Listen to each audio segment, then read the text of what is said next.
Hello mga tropa peeps! This is your Basudenyang Win. And together, let's have fun! Hello mga tropa peeps! Samahan nyo nga pala po kami kasi po magpupunta kaming farm. Ngayon nga pala po ay tricycle na lang po ang aming sasakyan kasi po hindi po kasya si Asher po doon po sa aming dadaanan. Si Kuya Ariel nga pala po ang maghahatid sa amin sa farm at si Daddy po ay magmumotor lang. Sobrang alikabok nga pala po doon sa aming dadaanan kasi po madami pong ginagawang kalsada. Maganda nga pala po doon sa aming dadaanan kasi po madami pong palay ang nakatanim. Bago nga pala po kami magpunta sa farm, ay madaan muna po kami sa bahay ni Nanay Awing. Paborito nga pala po ni Nanay Awing ang sagay, kaya po dinalahan po namin siya. Sa mga kabataan po dyan, lagi natin tandaan, mag-bless tayo sa ating mga lolo at lola.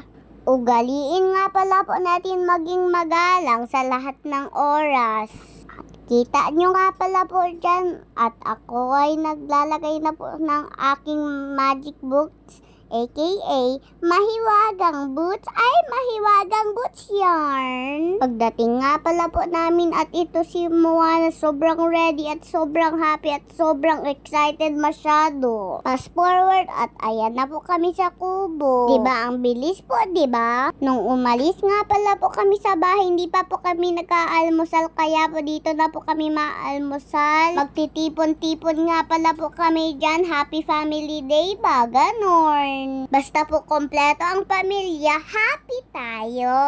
Ay, shout out nga pala po kay Tita Tar. Umuwi ka na, Tita Tar. Miss ka namin. Nako, Tita Tar, hindi mo makakain yung niluto ni Mama Yams na hipon at yung niluto ni Dading pansit. Gusto ko po sana po tirahan po ikaw, pero po sa paano ko naman po ikaw matitirahan? Kailan ka pa po mag-uuwi? Paano naman po namin dyan ipapadala? Ang laki nga po yung problema ko ngayon. Baka po may gusto pong sumalo. Char! Pag gusto nyo lang. Tapos na nga pala po dyan magluto po si Daddy ng pansit. Kaya po ayan na po. Kainan na! Nam nam nam nam. Ma-share ko nga pala po sa inyo mga tropa peeps, masarap kainin ang pansit pag mainit. Yeah! Ang pansit nga pala po ang aming all-time favorite. Kaya po magpipili po ako between po dyan po sa spaghetti at pansit bato pa din. Sarap yan. Uy, Basudenyang Wind, hinay-hinay sa pagkain dyan. Andyan na nga pala po si Mama to. At syempre, makain din yan. Katulad nga pala po nung sinabi ko kanina, may pansit bato na, may hipon pa. Dito nga pala po sa farm, pagkatapos po ng almusalan, tanghalian na po agad. Tingnan nyo nga pala po itong magandang lamesa po ni Mama Yems. Bagong-bago pa po yan. Mainit-init pa nga po at galing pa po yan sa box.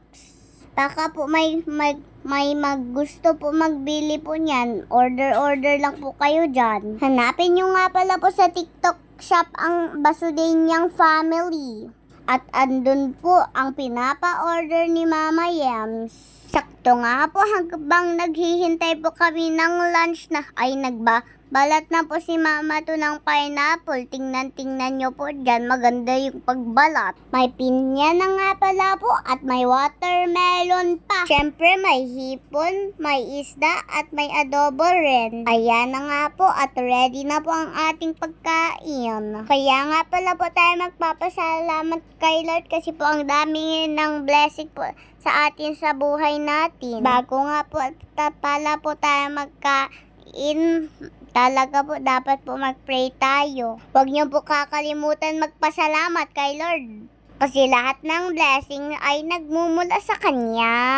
At ayan po, pagkatapos nga pala po namin kumain ay magla-live nga pala po kami dyan. Vlogger ba po ang mga pamilya nyo? Kasi po halos po dito sa farm, andyan na po yung mga vlogger, nag-ipon-ipon na po dyan. Ang wala lang po dyan sa mga na po, Yan mga vlogger ay si Tita Star aka Talamazing. Sa mga followers ko dyan, abang-abang kayo palagi sa live ko. Pag nagla-live nga pala po ako, gusto ko po palagi nagpapagames po ako. Sali po kayo pag nagpalaro po ulit ako ha. Congratulations nga po pala dun po sa mga nanalo. Nagbibigay po ako ng pandagdag panbaon lang. Sana po ay napasaya ko na po kayo. Bawas nga pala po yun sa savings ko. Kita nyo nga pala po dyan, yung mga savings ko ay pinapaghirapan ko talaga. Yun nga din pala po ay katas po ng paggagawa ko po ng bracelet. Kaya po pag gusto nyo po ng bracelet, pwede po kayo mag-order katulad po nung iba. Tama na nga pala po dyan sa chitchat at ayan na nga pala po, naluto na yung spaghetti. Syempre, kainan na naman tayo dyan mga tropa pips, tapos talo talaga ang spaghetti dyan sa pansit na yan. Kakain pa din ako ng pansit bato. Sa inyo na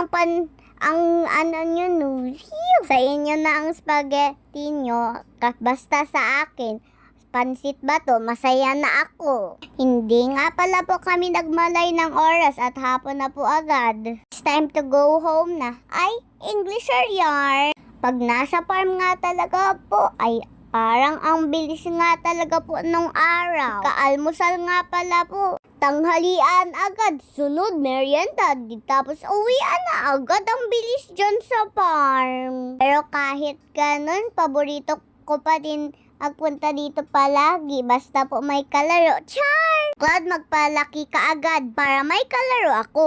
Kaya po yun lang, maraming salamat and stay tuned. See you in my next vlog. Mwah!